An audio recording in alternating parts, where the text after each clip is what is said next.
भारताचा इतिहास तसा लई पुरातन. या भारत देशात पहिलं नागरिक सुखा समाधानानं राहत होत.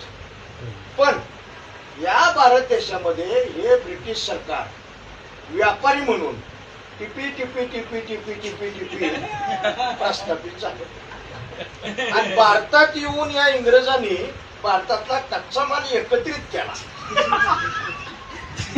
आणि एकत्रित केलेला कच्चा माल इंग्लंड मध्ये नेला आणि इंग्रजांनी आपल्या देशात नेऊन या कच्च्या मालाचं रूपांतर पक्क्या मालात. मोठा इतिहास. आता ह्यो पक्का झालेला माल इकायचा कुठं?